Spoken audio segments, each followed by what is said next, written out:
option, man, you just have to tune into YouTube to watch the broadcast or download it to your phone to peep the podcast. They mix laughter, they get after. It's all captured in the fifth chapter. That's right, and welcome to the fifth chapter. I am Brian Chapman. He is Dennis Fithian, and our sports are back, and we've got a 500 baseball team to talk about. This is not what we expected to be, Dennis, but here we are. No, it's not where we expected to be, but this weekend it felt pretty good watching baseball. No question about that. Yep, definitely want to thank all you guys out there who are tuning in to watch episode number 23 of the fifth chapter. Special shout out to those who are watching on YouTube and Facebook Live. Also, those listening to the podcast on Apple, iTunes, on Google, and Spotify. For those of you that are interested in the podcast, it is available just before midnight on the day of each show. Make sure that you like, subscribe, and participate in each show by sending in your comments via Facebook Live and YouTube Live right there on the side, and for Facebook Live right there on the bottom. Before we take a look at today's book, Dennis, I think it's appropriate to dedicate today's show to a good friend of ours, Jamie Samuelson. A lot of you guys out there know him from his job on the radio and also as a writer for the Detroit Free Press. He's been around this area for a long time, and he hasn't been on his radio show for much of the last month or so, and we found out yesterday the reason why. He has been battling colon cancer since January of 2019. He's been battling this for a long time. Nobody knew it. The last time I saw him, I had no clue that he was battling it, and really nobody knew that he had any issues. And up until he made his announcement yesterday, nobody knew that he had any issues with that specific issue. We knew that it was serious because he had missed so much time on the radio. But we certainly wish him well. And make sure when you get an opportunity to say a prayer for Jamie, for his wife, and for their 3 children. Yeah, he's got a great family and he's got great friends. So, Jamie was forthright. I didn't get a chance to hear all the things that he had to say, but it was very powerful. And if it's about getting the support of the people behind him, he's got that. Yep, so definitely, Jamie, this show is dedicated to you. Now let's take a look at today's book. As you can see in the second chapter, the Miami Marlins have a coronavirus outbreak. We'll tell you all the newest details and what it means for baseball and the sports world. In the third chapter, NFL training camps opened today. But are they going to play? And Dennis and I will give you our top storyline for the Detroit Lions heading into training camp. In the fourth chapter, Lou Williams of the Clippers went to the strip club when he was out of the NBA bubble for his grandfather's funeral. A lot of people are criticizing Lou Will. Tracy McGrady, former Piston, Hall of Famer, defends him. You'll hear what T-Mac had to say about him. And in the fifth chapter, it is game time. I'll see if I can win in Dennis's trivia games. They're always interesting. I never know what the trivia questions are about, but I've been pretty good in his trivia so far. I've toughened him up today, so get ready. Okay, all right, I'm ready. All I need is 3 to win. But let's start with the first chapter. The Tigers are supposed to be one of the 2 worst teams in Major League Baseball, according to everybody, whether it's Vegas, whether it's CBS Sports or ESPN or whatever, whoever is making their predictions before the start of the season, Fangraphs, they're all saying the Tigers are supposed to be one of the 2 worst teams in baseball coming into the 60-game sprint. But somebody forgot to tell the Tigers they're supposed to lose all these games. They did lose their first game, thanks to a ton of ugly strikeouts and a terrible start by their so-called ace, Matt Boyd, who in our hashtag star versus hashtag bum debate, you famously said was a star. I said he was a bum, and I'm right about that so far. They finished that game with 3 measly hits and a 7-1 loss. Then they bounced back. A couple of close wins on the road against the Reds on Saturday and Sunday with a surprising amount of power, surprising amount of home runs. And, of course, we last week set the goal for the Detroit Tigers of not getting swept. They didn't just avoid getting swept. they won the series against the team that was supposed to be a surprise contender in the NL Central. Then they returned home yesterday for Michael Fulmer's first start since 2018. He was atrocious. The pitching was atrocious. The Tigers hit a couple of home runs, but the Royals hit 6, and they lost 14-6 and looked much more like the 2019 Tigers. They're still 500. They've got 3 more or 2.5 more games left against the Royals. Right before the show started, I saw that it was 4-3 Tigers over the Royals. And so they've got 56.5 games remaining. Dennis, what do you think about these first 4 games of the Detroit Tigers season? It was so long since I watched sports, man. I was treating it like it was game, 7 of the World Series, man, and I had $1 million on it. So Friday night, I was really disappointed. I was like, I've waited all of this time for this. This really sucked. I mean, they were terrible, and it felt just like last year. I know everybody watching it or listening to it felt the same way. When I started out listening to the game, and I didn't know that Dan and Jim were back at Comerica Park. I thought they were down there in Cincinnati, and I couldn't tell the difference. And I started watching it, and you see all those red seats in the Cincinnati ballpark there, and it was just it's a reminder every pitch. When you look anywhere you go, it's just an empty ballpark. So I found myself enjoying the games on the radio more because, they don't mention it. They do a few times, like during the beginning of the game or, hey, it's opening day. We wish the fans were here. But for the most part, they're just calling a game, and it's a lot like last year, except when I'm watching it, I'm reminded on every pitch that, it's a haunting and a bizarre situation. That's not even to speak of when I watched the Cubs and the Brewers on Saturday, and we're watching all the computer-generated fans in the stands, and they would cut back to the batter, and they would cut back to the stands, and they would be full. They're actually real fans across the street. It was giving me a headache. I thought I was watching, 2 different games, all at once, and it really did. It made my head hurt. But, yeah, last night wasn't very good, but, they had a lead there. Look, I don't think this team's winning 30 games, but can they win over 22 because I made my major wager on it? That's what I hope. And I'd like to see them just, stay a little bit relevant, hover around 500. Just don't go. Look more like Saturday and Sunday and tonight than they did on opening night and last night. Yeah, the biggest difference I think so far for why they're competitive in today's game and why they were able to win on Saturday and Sunday has been the power. I think in the first 4.5 games of the season, that's been the biggest difference. Last year, they were second to last in all of the majors in home runs. And after playing 3 games at Great American Small Park and 1 at Comerica Park, they had 8 home runs. They already have 2 more today. But heading into today, they were tied for the major league lead.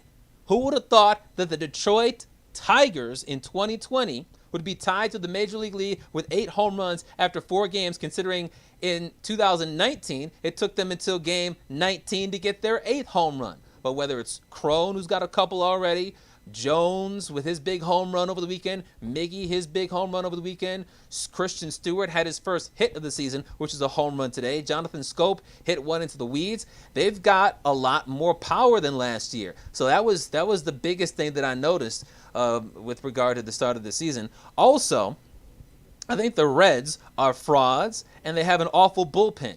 You look at how Sonny Gray was able to go, I think, 7 innings. He clowned the Tigers. Then the very next day, you're thinking, oh, look at this. Luis Castillo, 6 innings, 11 strikeouts. This is the same old crappy Tigers. But once they took him out the game, their bullpen was trash, and the Tigers smoked them. You look at the 3rd game of the season, the Tigers lit up their bullpen. And you look at today, they had an opener because both teams had TBA starters heading into today. But once they took out their starting pitcher, boom, the Tigers hit 2 home runs. So I think that the Tigers are hitting bullpens pretty well, and the Reds being frauds, I think, takes a little bit away from what the Tigers did in Cincinnati.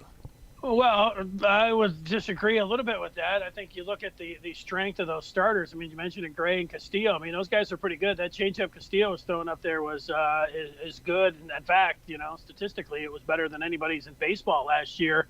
And also, Trevor Bauer is no slouch either. He's a tremendous slouch. No, he's pretty good. So those are 3 pretty good starters, better than anybody that the Tigers have throwing at you. So for them, to get those guys out of there, yeah. Do I think the Red Legs are, some team that's going to win the NL or something like that? No.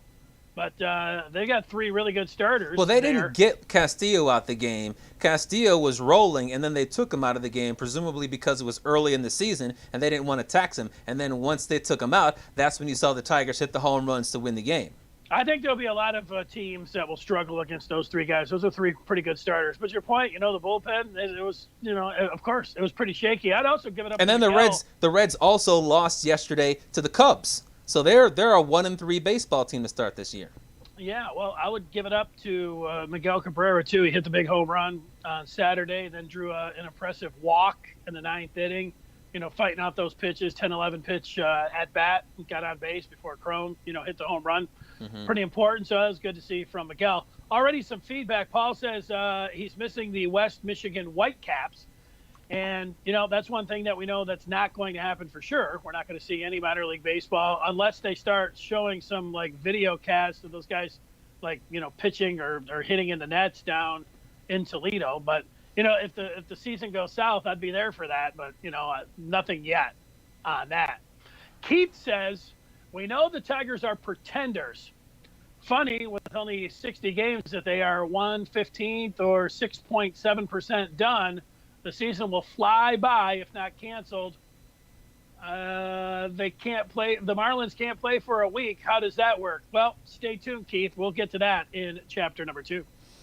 Yeah, we will. And I also want to mention, while we've seen some changes with this team to start the year in terms of the amount of power, and Al Avila, I think, should be credited with bringing in Crone and Scope because they have 3 of the home runs so far this year. There are some things that haven't changed. The starting rotation still looks really bad. And it's so bad to the point that I think that Casey Mize is the best starting pitcher in the organization right now. If he was arguably the best in summer camp, and they're holding him back for a week or 2 because they want to have the team control over him. And we've seen what we've seen so far this year. Nova stunk. Boyd was terrible. Michael Fulmer was awful yesterday. The Ronnie Garcia didn't pitch very long today. And I know that Spencer Turnbull had pretty good numbers, but when I was watching the game with my dad on, I believe, what was he pitching, Saturday? Yeah, he was pitching Saturday. I was watching the game with my dad, and we just kept on commenting on how much he was missing the plate. Or not missing the plate, missing his target. Nova was Saturday. Okay, Turnbull was Sunday. Yeah. Yeah, he started out slow, but both of those guys, Nova, after he gave up some early home runs, he gave him 5 innings, and then Turnbull kind of bounced back there as well. So those were good things. I had to almost adjust my headphones, like you said something nice about Al Avila. Well, look, he brought in Crone, who I still believe would be best served trading him away for some prospects, and hopefully Al Avila can stumble like a blind squirrel, finds a nut on a good prospect, as opposed to getting the next Dawel Lugo or the next, you name it, whoever he got for Ian Kinsler. I think that'd be his best move. But he brought in 2 guys in Crone and Scope who aren't all-stars but can hit for power and could help out this power-starved team, and they've helped out. So I will give him credit for that. The other thing is, this bullpen is going to be a train wreck. We've seen Cisnero. We saw Burrows and Funkhauser make their debuts yesterday. Casey Fulmer. We saw the other guy make his debut. They were all absolutely atrocious. And we know that when it comes to the bullpen arms, all you can really count on is for Buck Farmer to be serviceable to good, and for Jimenez to be good to perhaps very good. And other than that, it's going to be a crapshoot at best. The Tigers are going to need some length out of their starters, and the starters are troublesome right now. If they're going to win games, it's going to be like they have so far, with home run power. Yeah, you really sound happy that the baseball season's back. Look, Tigers taking it over with a baseball bat. I'm happy to trash the Tigers. We missed that. Yeah, I mean, that's, for some people, that's fun. I get that. And, I try to, keep it all in perspective. That was a team that lost 114 games last year. We'll be lucky if we get to next week, having baseball. So I'm just, you can call me anything you want. I'm just trying to enjoy the games here as they go by. It would be nice if, Maven or Crone, all those guys on 1-year deals, Scope, that they were able to get something for them. With the trading deadline, coming up August 31st, right around the corner. Yeah, a month from now. Who knows if we'll have we'll get to August 31st. But yeah, I mean, look, I'll take the 2-2 start. They've got an opportunity with this game against the Royals today to move to 3-2 if they can hold on to this lead. I'm not sure if they're still leading or not, but what we wanted last week before the season started was for the Tigers to at least be competitive in these first 7 to 10 games. At worst, after today, they're going to be 2-3, which would still put them in that mix. If they win today and they're 3-2, then that means that they're still going to be watchable through the end of the Royals series, even if they lose the next two to drop to 3-4, because they've got what I believe is an overrated Reds team coming in over the weekend. So they're giving us the entertainment that we want. There's still some things that I'm troubled by, like how they came into today with the fourth worst run differential in baseball. And while I was impressed with the home runs, we know that last year what killed them was their strikeouts. The amount of times they struck out, they set a major league record for strikeouts in a season. And coming into today, they led all of baseball with 46 strikeouts, 6 more than the second worst team in terms of strikeouts. So those underlying issues makes me believe that once they start playing better competition than the overrated Reds and the terrible Royals, they could be in some trouble. Well, it depends what your definition of trouble is. Like, if you're expecting them to get closer to 30 games than 20, then, they're in trouble. But I think everybody thought they were in trouble before the season started. Correct. Now we got Greg, who looks like he's new on the live chat because he's talking about Fulmer being done. He says Fulmer's done. I think they need to move him to the bullpen and get Mize in the starting rotation. Here's Matt that's looking forward to football. Well, we'll have that in one of the chapters. He says the fantasy football this year will actually to actually see a football game, and we'll get to some football fantasy or otherwise, coming up in the third chapter. Yeah, look, Michael Fulmer was absolutely atrocious in yesterday's game, but it was his first start since 2018. He didn't look good in the one intra-squad game that I saw last week. I'll rip him because he was atrocious, but I'm not going to give up on him. I'm not going to say that he's done. Tommy John surgery, plus I believe he had a knee surgery as well. That's a lot to overcome. If by September he's back on track in this rebuilding year, I'll be fine. But I don't have high expectations for a guy that they say is just going to be an opener to start this year. I'll be patient with him for 5 or 6 or 8 starts. Should have taken him out after 2 innings. We'd have a completely different narrative about him. All right, let's flip the page and get to the next chapter, and that is chapter 2. It's off the entire weekend, and that's because the Nats are supposed to play the Marlins. The Yankees are now playing the Orioles in Baltimore instead of playing the Phillies at home. Also, Peter Gammons, longtime baseball writer, wrote this earlier today. The thought players, coaches, and front office people have said to me most often today is, given all that's happening, the more players digest it, don't be surprised if a lot of them opt out in the next week. So just stopping during the middle of the season. That said, you also got this tweet from Mark Feinsand that says, this was part of MLB's release. In over 6,400 tests conducted since Friday, there have been no new positives of on-field personnel from any of the other 29 clubs. Prior to the Marlins weekend outbreak, 99 of the 32,640 samples, 0.3%, had been positive. So from that standpoint, it does look like, as of right now, it's just a Marlins issue. So you'll take that. Look, I don't think that as of right now we can say that the Marlins have this completely under control, or that baseball has this completely under control. But even though Rob Manfred is an atrocious commissioner for baseball and is ruining the game, when you look at Manfred ball with sticking a man on second base and all the other stuff that he wants to do. Let's have 16 teams in the playoffs, and you got to go in there for 3 pitchers or 3 batters at a time. This is not all Rob Manfred's fault. We as a country continue to want to move along and keep playing sports and keep going to bars, keep going to strip clubs, keep getting our haircuts, keep doing all these other things while the pandemic rages. We don't want to do whatever it takes, like in Italy or Canada or South Korea, to have sports. We just want to have sports, and whatever happens with the virus, happens with the virus. In the KBO, They don't have outbreaks like the Marlins have because they don't have much coronavirus in South Korea. In the Italian Serie A soccer league, they don't have outbreaks like the Marlins have. Why? Because they don't have much coronavirus in their country. Their coronavirus curve went down. It didn't go up and then flatten and then go up some more. And they're not canceling games for a week at a time. We need to crush this as a country. We need everyone to wear a mask. We should probably shut down as a country for 3 or 4 weeks where we have nothing but essential, extremely essential services going on. Then evaluate after Labor Day, and we can have kids in school. We can have haircuts. We could perhaps have sports without big outbreaks. Until then, we're going to have to deal with situations like this. I'm glad that no other teams are testing positive.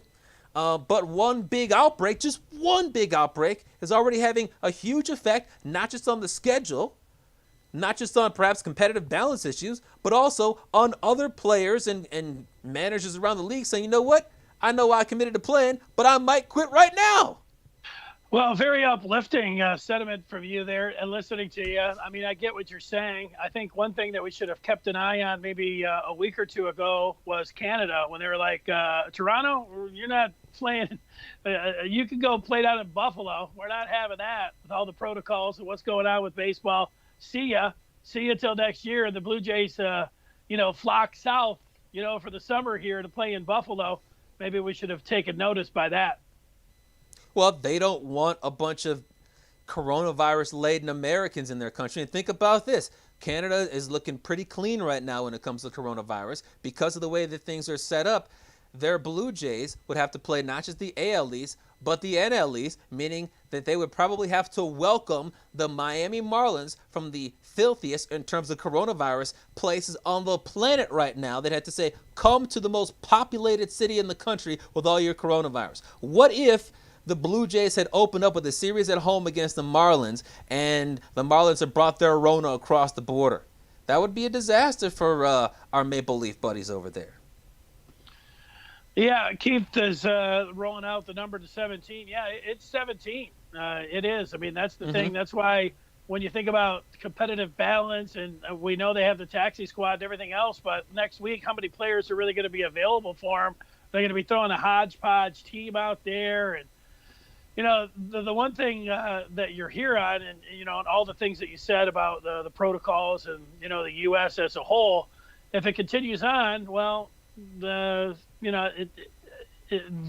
picture that you've painted, it doesn't seem like they're going to make it to August. I don't know what's going to happen, because on one side you've got the Marlins that have this disaster right now where half the team is in trouble, and it's so bad that Rob Manfred and everybody else smartly said, let's just not have the Marlins play a game this week. This is not a taxi squad situation. This is not a situation where you got a couple of guys that test positive and we can just put a couple of taxi squad guys on the team. When you've got 17 players and personnel combined, you're not putting in a good product out there, and you just be bringing taxi squad players up to possibly get themselves infected and further decimate your team. But on the other hand, go ahead. I was going to say, but on the other hand, since Friday, the only team to have a positive test is the Marlins, then maybe it is just a Miami Marlins issue, and if they can get through the next week or so, then we could have smooth sailing, and we could just look back at this and say what a stupid governor they have in Florida who put the Marlins in this situation and put baseball in this situation. Yeah, who knows if they've caught it in Miami or if it was when they were in Atlanta. I know Philadelphia went through some tests today, and they all came back negative, which is good news. But the one thing I didn't know is that you can take the test and you can be asymptomatic, or you can not show any signs at all for 5 to 7 days, and then you can still have it. I didn't know that. I thought if you got it, I knew you could be asymptomatic, but I didn't know that you could get a test like the Phillies did today and it be negative. The Phillies could take a test tomorrow and it could be negative, and they could still show up, later on in this week and have it. I didn't realize that until they were talking about the protocol and the testing and, it being something that, takes a few days. Well, that's why it's so Potentially. important. Yeah, that's why it's so important for baseball, and I know football has talked about it, to test every single day, especially since they don't have a bubble. You have to test every day because just because a coronavirus individual breathes in your face or sneezes on you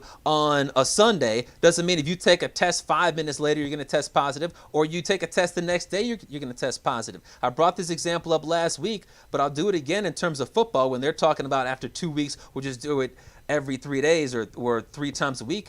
If the Lions play, let's say, the Arizona Cardinals, and the Cardinals are in a coronavirus hotspot, if they play them on a Sunday and 2 Lions get coronavirus from them and they take a test on Monday, they might not have a detectable amount of coronavirus in them when they get the results back on Tuesday. So they'll think that they're good to go, but then on Wednesday, they take another test, they have a detectable amount of coronavirus, but that test, they're saying that the testing delays mean that they could not have the results back until Thursday or Friday. Let's say they don't get their results back until after practice on Thursday. By then, they've infected maybe 8 or 10 more teammates.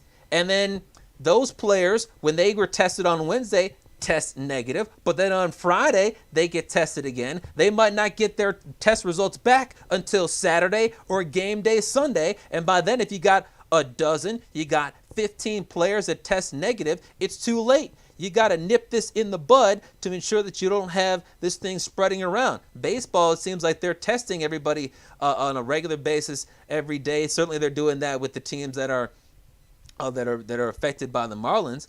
But these other sports, particularly football, have to take note of that and not be cheap when it comes to the testing.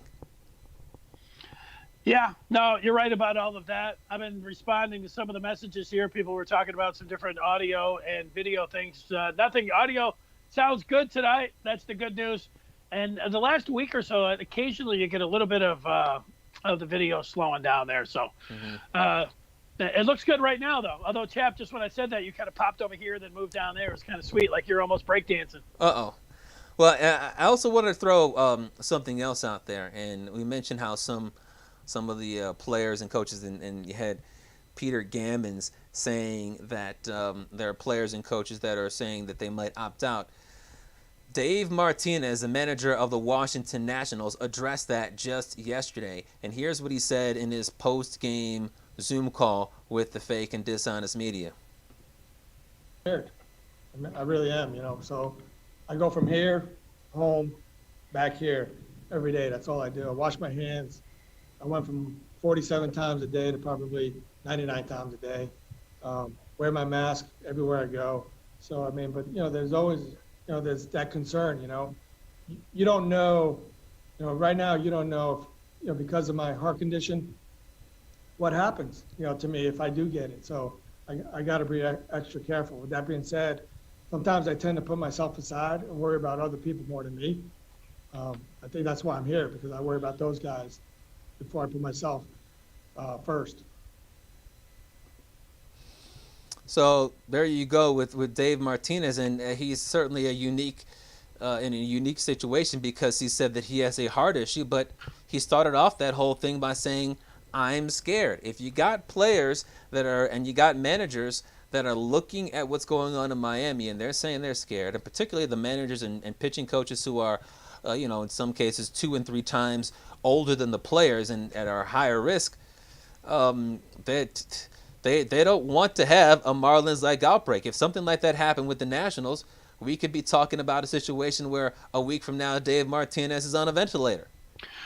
Well, I was listening to, that's right, and I get what Dave Martinez and where he's coming from there. And I was listening to the Tigers pregame show yesterday. Ron Gardenhire said that they're all nervous about it. So, yeah, this is right in the moment here of everything happening. But when you got managers, one from the Tigers, one from the Nationals, one saying they're scared, the other one says we're all nervous about it. It's like, yeah, yesterday really felt like a tipping point, and it really came in this morning. Like I thought that, that we could be sitting here talking about, 4 games. It was, it was worth a shot. And, that could have been it. Now they're moving. That's not what I wanted to see. They're moving forward here. We got baseball tonight. And, But, we're just getting underway, and, here's what happens. The good news is all the other teams had good signs when it came down to their testing, so maybe it will be just isolated with Miami. Maybe everybody else will look around and say, whoa, we really better take this seriously and batten down the hatches and everything else. But, it's anybody's guess, how many games they ultimately get in.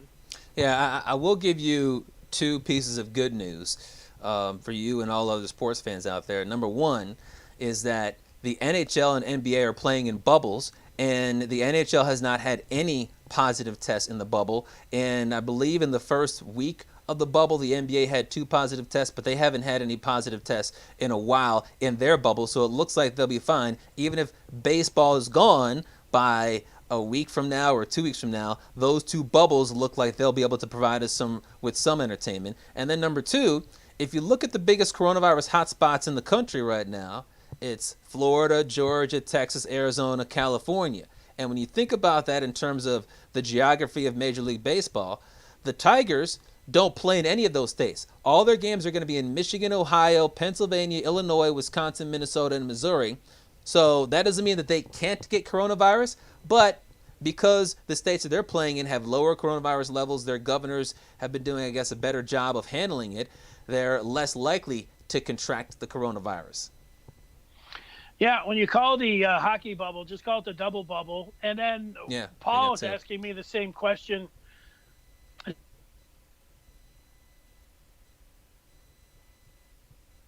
If the season ends right now, do they get their full pay for the 60 games, or do they just get cut off here at 4 or 5? I think they get the full 60, Paul. Yeah, I'm not sure. I think they only get 4 or 5 games, but yeah, I'm not sure exactly how that'll plan out. Hopefully, we won't have to deal with that, but I know that that's in their little collective bargaining agreement that they made in order to get the season started. I know the NFL players, if they play one game, they get their full amount of money. So yeah, well, the owners in the NFL weren't complaining about money, like, oh, we're poor billionaires, we don't have that much money. The NFL is just like, hey, let's just play. You guys on one preseason, we're gonna miss a couple of preseason games, no big deal. Let's just play. While baseball, because they rely more on that ticket gate. They were saying, oh, we want as few games as possible. Can we just play 5 games and then get to the playoffs, please? So it was a much different situation. You ready to turn the page to the 3rd chapter? Yes. All right, let's do so. And in the 3rd chapter, that takes us to a sport we have been touching on, and that is the NFL, because today is a big day in that NFL training camp is underway. The problem is kind of what we have been discussing, the current state of the coronavirus pandemic in our sports world, and there's a lot less excitement than there typically is about training camp opening up. It's opening on the same day that 17 Marlins test positive for the coronavirus. MLB is saying that teams aren't going to be playing until Monday, and it's also problematic when we see a wave of NFL players deciding to opt out of the season today.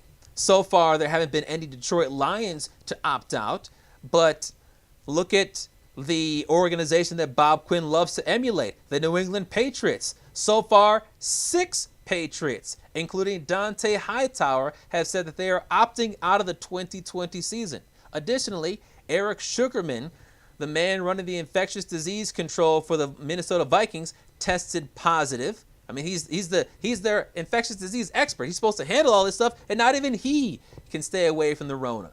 So, Dennis, before we get into the same old Lions and what the top storyline is for them, what do you think about the NFL opening up training camps today with all of this bad news coming out? Well, I think the NFL players are looking at baseball, what happened this week, and they're looking over there and they're saying, wait a second, they're not in a bubble, and neither are we. And we play a contact sport. Let me just go ahead and check my bank account. Look at all those zeros right now that I got, and I could just pick up next year and opt out right now. Get me out of here. I think that's what they're saying. I think guys that are set, and Dante Hightower, you say, okay, he's given up whatever, 6-8 million. But, when a guy's got 50 in the bank and then he gets that 6-8 next year, when he comes right back, he's going to take a red shirt or just skip the season here. considering that there's a lot of unknowns still. A lot of people are like, get out there and play. These guys are young. They're more likely to get in a car accident than they are to have any devastating effects of the coronavirus. These guys are like, you don't know that. I understand. I understand. Then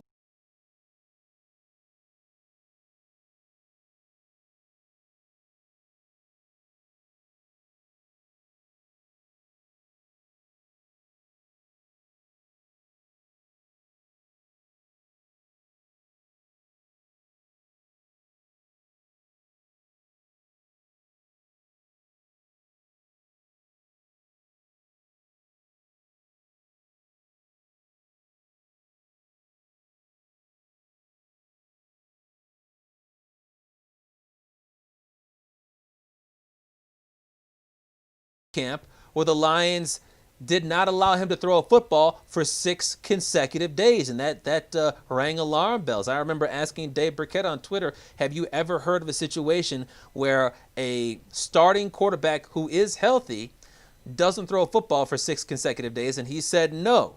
But the Lions said it was no big deal. And then what happened? He broke his back again halfway through the 2019 season. So are we going to find out whether or not the Lions are babying him? If we do find out how much he's practicing and we find out that he's babying him, that's of concern. If reporters are allowed to go to practice and they see that Matthew Stafford doesn't look as athletic in the past, he looks stiffer because perhaps of that back issue, that's something to monitor as well. Any indication that we can get about Matthew Stafford's health, positive or negative, is my biggest storyline. Yeah, well, I get that. Last year, it seemed like they were, babying him a little bit and not getting him out there, limited reps and everything. And then in the first 2 games, Chandler Jones hit him right square in the back, and then Nick Bosa chased him out of the sideline and really gave him a 2x4 to the back there, and he went into the sideline. But this is the second year in a row with a bad or broken back or whatever it is. So definitely something to monitor. But it's not like the Lions are going to put him into a position and take the orange jersey off and say, go ahead, Trey Flowers, take a free run at him. So we're not going to know till Khalil Mack comes in and smacks him upside the head week 1.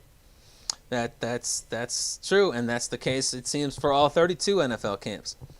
All right, let's turn the page to the 4th chapter. Well, this is bubble protocol. The Clippers' Lou Williams left the bubble for an excused absence to attend a funeral in Georgia. Apparently he did that, but afterwards, also apparently he was hungry. So he stopped by a strip joint, picked up chicken wings, and it's been talked about a lot here. Getting the chicken wings, how big of a deal is this to you, chap? Well, let me first show a defense, and this is a very strong defense of what Lou Williams did, and it comes from a former Detroit Piston and an NBA Hall of Famer, Tracy McGrady. He defended Lou Williams yesterday on ESPN's The Jump. So, Tracy, how big a deal is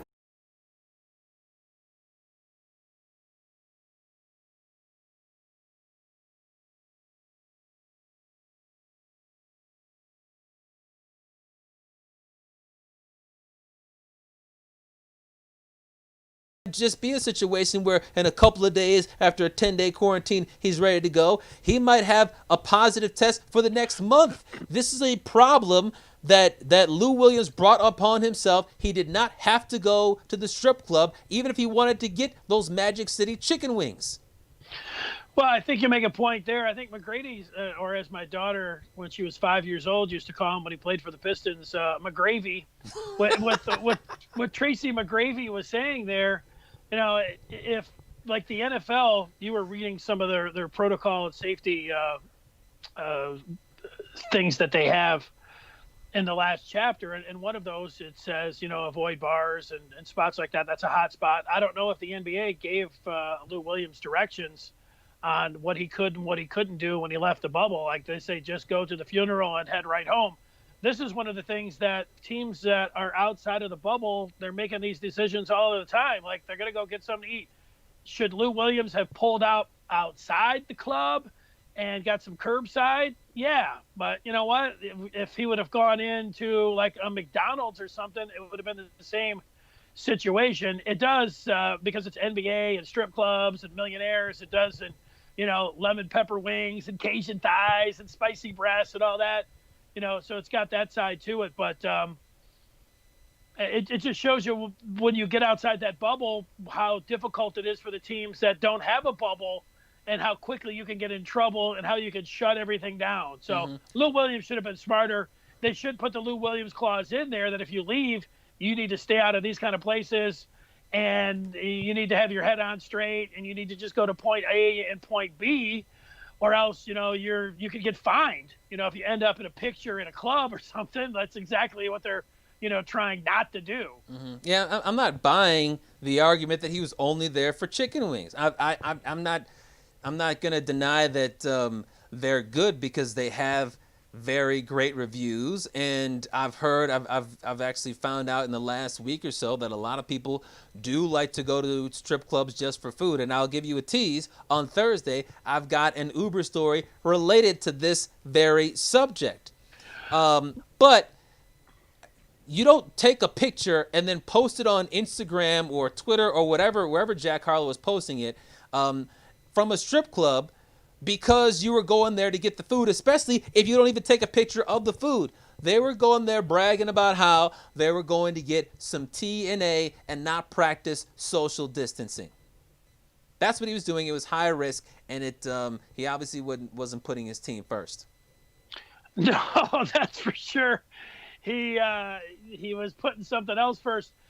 That's what was going on. You know what? You were asking me if you could go to a strip club to get, fine dining or whatever else. I remember when I first started, it was 1270 back before 97 won the ticket, went to FM.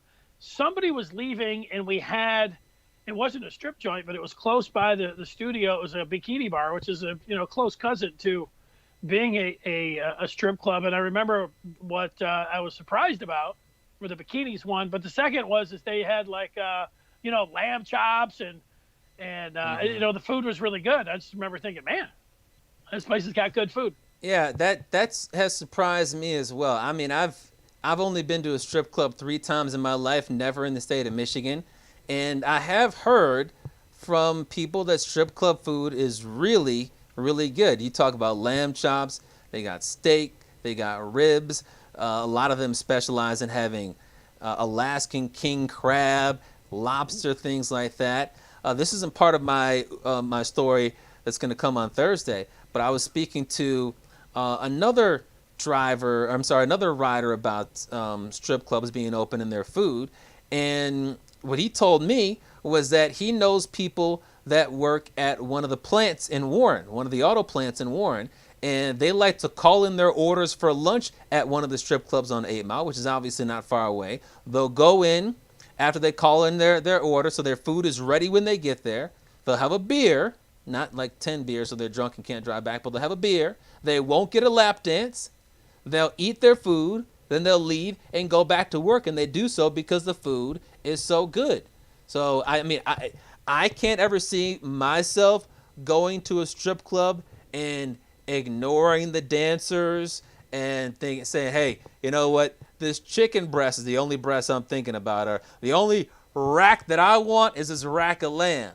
Or the only shake that I want is a milkshake. I can't see myself doing that. I've never even looked at a menu at a strip club, but I've heard that it's really, really good to have food there. But if Lou Williams, if he only wanted the Magic City chicken wings, he could have done that. He could have done that. We got feedback coming in. People, let's see. We've got the live chat here. This one coming in from Reno. It says, I'm watching baseball. These guys are celebrating home runs. They're not social distancing in the dugouts. They're still spitting. These are the things that the MLB restricted. They need to enforce the rules. Greg says, Soto, another perfect inning, 2 strikeout night, guys. Do you think Soto's for real? And here's Keith commenting in on Lou Williams, calling him a fool. Yeah, it was. Lou's a fool, yeah. And so wrong what he did. Even just the appearance of being there. That's why the NFL won't work, because you have more knuckleheads in the NFL, and obviously way more players. And I would add, Keith, a bubble, no bubble in the NFL. Yes, that's just like baseball. And while in baseball they have 2 teams in the state of Florida, in football they have 3 teams in the state of Florida. There's a team in Atlanta, Georgia. One team from California left, but there's still 3 teams left in California. They've got an Arizona team. They've got 2 teams in Texas. A lot of teams that are in coronavirus hotspots right now that they're going to make things a big challenge. But in terms of Gregory Soto, obviously, I haven't seen what he did today. I'm hoping that he can be a third reliable arm in the bullpen to go along with Buck Farmer and Joe Jimenez, because you're not going to, if you just want watchable baseball, you're not going to be able to go through an entire 60-game season with only 2 reliable bullpen arms. And he's got, 98-mile-per-hour heat that he can offer. So if he could turn into something as a reliever, I think we'd all take it. As part of this rebuild, the Tigers need bullpen arms.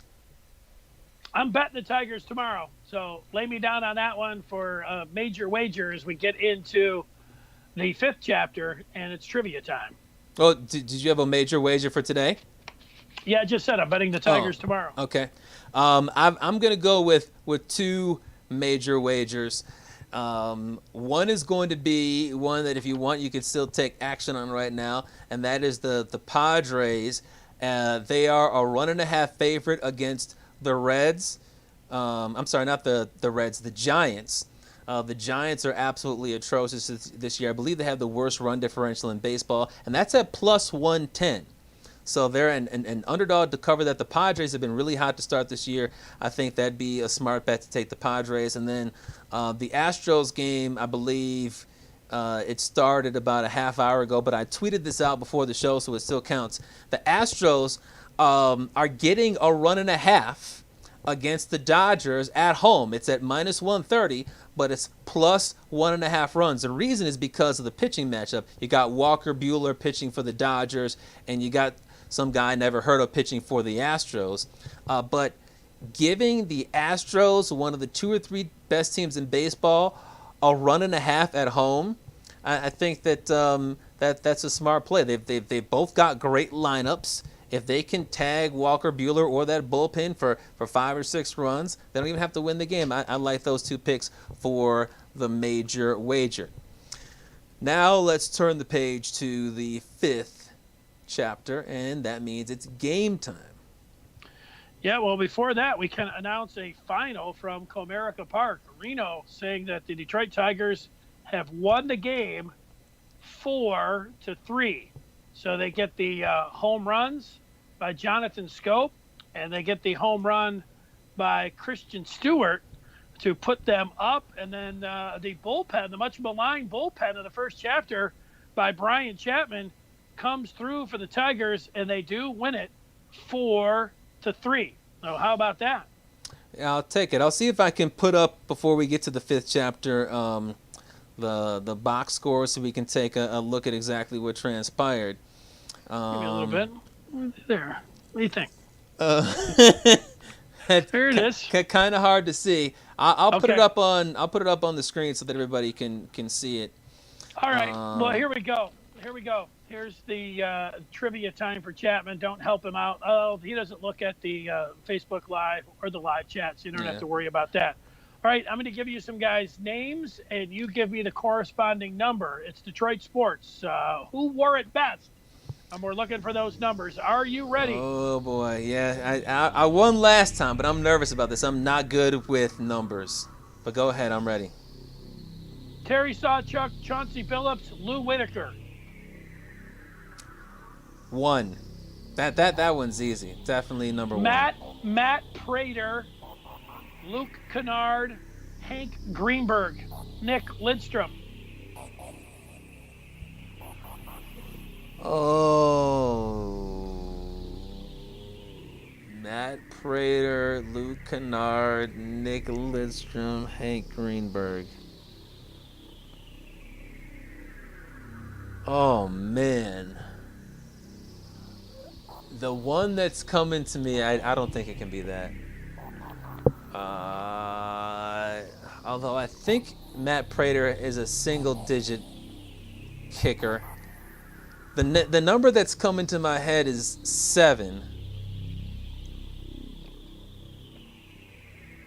I don't think that Luke Kennard is 7, and I don't think that. Well, Lidstrom, I believe, is a 1 digit. I'm gonna go with 7. It is 5. Incorrect. Unfortunate for you. Dang. All right. 1-1. Adrian Dantley, Aurelio Lopez, John Walkenfuss, Sekou Doumbouya.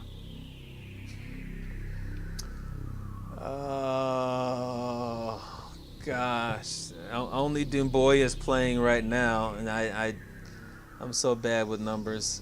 I think he might be a 30-something. Gosh,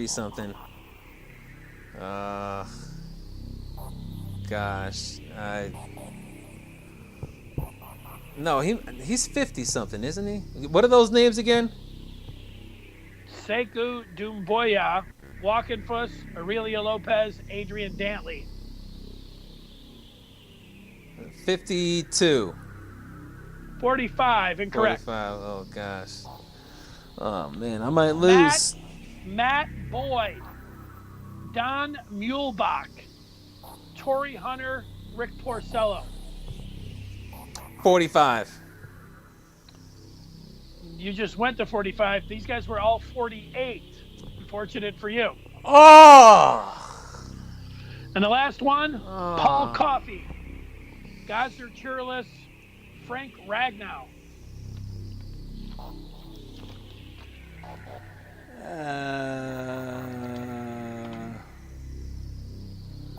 Obviously, it's an offensive line number, so it's in the 50 to 79 range. Gosh,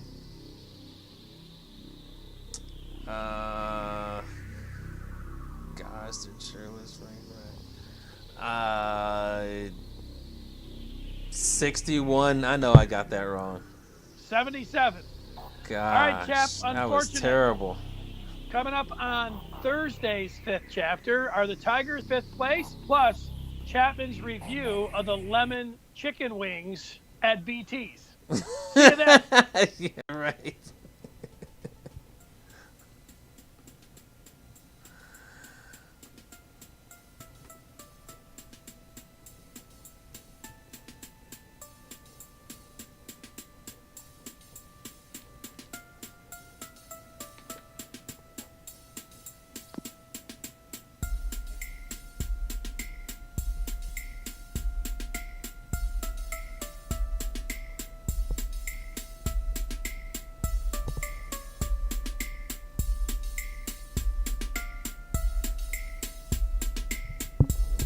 Penn State when Chapman gets to talking sports, but people can't wait. He represents the mid, be a true EMU, but cut Dennis in the fall, and his veins bleeding blue. They got respect around the state when that light turns red. So don't sleep on these dudes. Just invite your friends to cut your nap short and tip your cap for and sit back for the fifth chapter. Huh. Brian Chapman. Dennis Fithian. When they open their mouths, they spitting the facts, bro. This ain't even optional, man. You just have to tune into YouTube to watch the broadcast or download it to your phone to peep the podcast. They mix laughter, they get after. It's all captured in the fifth chapter. Huh.